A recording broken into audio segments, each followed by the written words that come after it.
2024. We picked up in Isaiah 48, starting in verse 12. God laying out, he's the I am.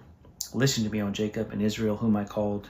I am he, I am the first, and I am the last. My hand laid the foundation of the earth, my right hand spread out the heavens. When I call to them, they stand forth together. Again, it's that reminder of who he is.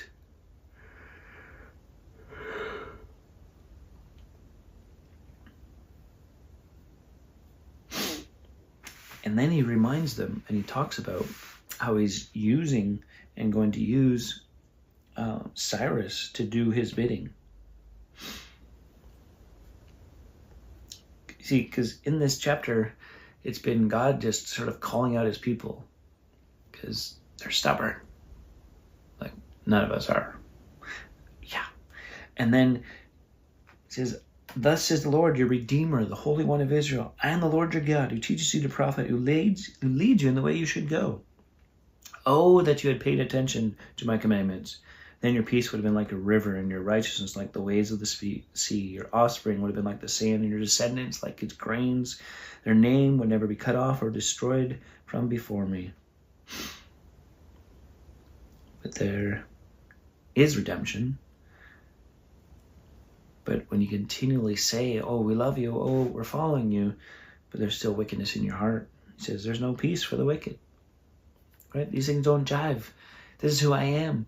I'm bringing redemption, and yet you're just saying words, but the heart is not there. And so chapter 49 goes in to start to talk about Messiah to come, which we know is Jesus. And as we get into this next section,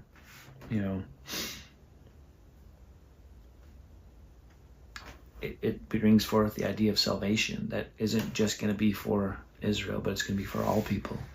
And that's the role of the Messiah, who comes through the line there and through the people of God to save many, right? That's salvation for all, and it's for the nations. And that's the point of Isaiah. This section is to not just go, okay, that meant something for them.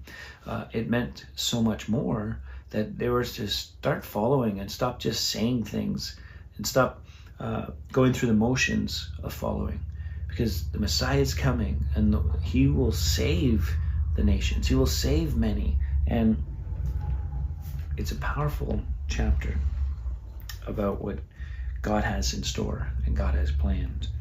Verse 7 of chapter 49.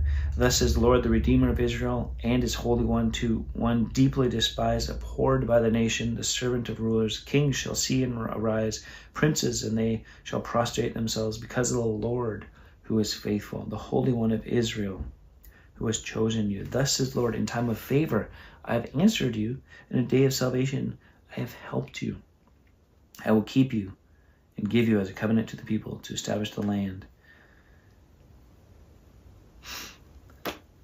And they want to kind of like, well, I don't know, and God's like, here, this is the best news ever, right? The restoration, salvation, redemption is at hand. And so God is worthy of praise, right? And boy, think of salvation and think, man, this is the blessing of God.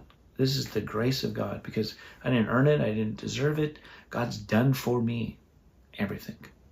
And I just want to respond to him in obedience today. Till next time, keep growing little by little.